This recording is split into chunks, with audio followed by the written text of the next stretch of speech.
Hello, everybody, and thank you for tuning into the weekly report.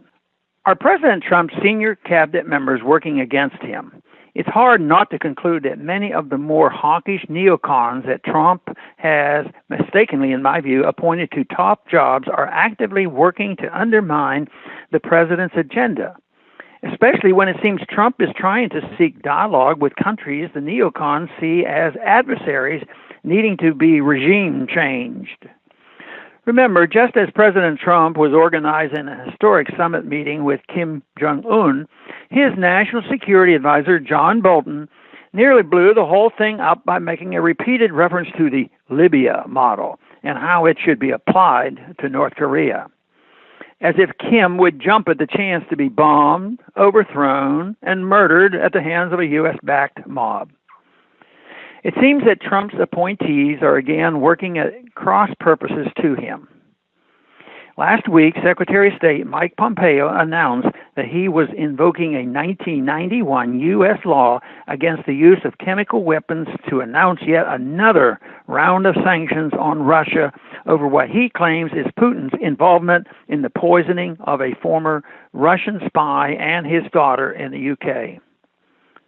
The alleged poisoning took place in March, and only now did the State Department make its determination that Russia was behind it and thus subject to the 1991 sanction law. Was there new information that came to light that pointed to Russian involvement? According to a State Department briefing, there was none. The State Department just decided to take the British government's word for it. Where do we get authority to prosecute Russia for an alleged crime committed in the UK, by the way? President Trump's own administration is forcing him to accept the State Department's determination and agree to sanctions that may well include, according to the 1991 law, a complete break of diplomatic relations with Russia. This would be a de facto declaration of war over unproven allegations. Trump has authority to reject the imposition of new sanctions, but with his Democrat opponents continuing to charge that he is in league with the Russian president, how could he waive sanctions just before the November U.S. congressional elections? That would be a windfall for the Democrats seeking to take control of the House and Senate.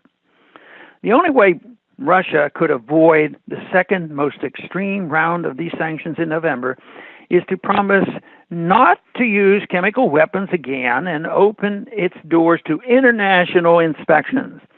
What government would accept such a demand when no proof has been presented that they have used chemical weapons in the first place? Certainly it is possible that President Trump is fully aware of the maneuverings of Bolton and Pompeo and that he approves. Perhaps he likes to play good cop, bad cop with the rest of the world, at the same time making peace overtures while imposing sanctions and threatening war. But it certainly looks like some of his cabinet members are getting the best of him.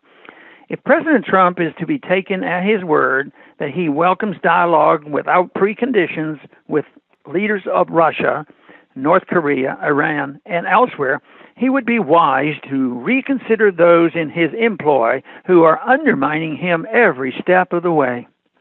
Otherwise, it's hard to believe the president is sincere.